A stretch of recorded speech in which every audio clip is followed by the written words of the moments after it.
What's up, beautiful people, and welcome to iCubed, Interested, Informed, Inspired. My name is Yaya if you're new, and I post every single Tuesday without fail right here on the tube. For this month though, I'll be posting Tuesdays, Thursdays, and Saturdays. Now I'll be making an announcement the closer we get to February in regards to if I'm going to be keeping that up or if I'm going to go back to posting just on Tuesdays. YouTube is not my full-time job. Not yet anyway, so I have to pace myself in order to keep delivering quality content. Over here on this channel, I talk money. Did that on Tuesday. Check that video out if you happen to have missed it. It is linked down below. I also talk about Cameroon culture quite a bit. It is, after all, where I was born. And new this new year, I'll be incorporating some reactions to select movies, movie trailers, and shows. But for today, I'll be reviewing movies, 3 to be precise. These are movies I had wanted to see at the theaters late 2019 and early 2020 before Corona threw salt in my movie-going game. It's alright though. I saved a lot of money by not going to the movies most of last year and just watching the movies right here at home. So let's get right into it. Up first, Dark Waters. Let's first talk performance, and then we shall get into the story because there is a lot to unpack here. Cinematography, amazing. Those aerial shots were everything. The acting was so good, it felt like a real-life drama playing out in front of my eyes, which it was. The movie was based on real-life events. Lawyers suing chemical manufacturing company for contaminated water. Not unlike the Erin Brockovich movie. Not unlike the Flint, Michigan situation. I'm sensing a theme here. People placing profit over health. Slightly different scenario with COVID-19, obviously, but being handled in a similar fashion. Money, profit, stocks over public safety and well-being. We never learn, do we? It's no wonder cancer is running rampant. Every time somebody dies, what killed him or her? Cancer. Of course, nowadays, it's Corona. Anyway, I loved the ending of the movie. Most movie endings have a finality to them, and it's not necessarily a bad thing, but it leaves no room for what happens in the hereafter. But this movie ending tells us that the battle is ongoing. There's still work to be done. I'll rate this movie a solid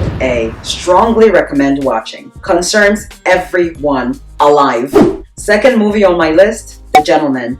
Boy, do they like to throw around that C word. But the movie was so good. I wasn't expecting that. I find that with a lot of action movies, not a lot of time is spent on the script. Like James Bond, Casino Royale. Couldn't even get through the first hour of that movie because too much was going on without much explanation. Action overload. Or the script is crafted in a way that most people can't understand, like Tenet. But not The Gentleman. Everyone did fantastic in their roles. My favorite was Charlie Hunnam, who played Raymond. That beard, love it. I'm glad I saw this movie at home. Being able to rewind certain parts I didn't understand right away was clutch. Especially that British slang. This movie had just enough action,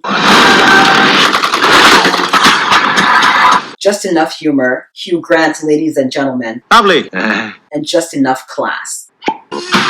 Mickey, yes. But our protagonist. So worthy of the title The Gentleman. A-. Where'd You Go Bernadette is the third and final on my list for today. All I have to say is, wow. Very intense, profound, and the writing, chef's kiss. Top notch. Of course, the movie is based off a book, which I haven't read, but Cate Blanchett is amazing in her role as Bernadette. I'm always amazed by actors who can do different accents. I never would have known she's Australian. Lawrence Fishburne was also in the movie. He played Bernadette's mentor. He had this one line. People like you must create. If you don't, you become a menace to society. And I was like, why are you out there telling my business to people, Fishburne? He was talking directly to me and people like me who may not be architects like Bernadette, but we are all about creating. And when we don't, we're not the most pleasant to be around. There's one answer to all of your problems. Get your ass back to work. And the dog called Ice Cream? Too cute.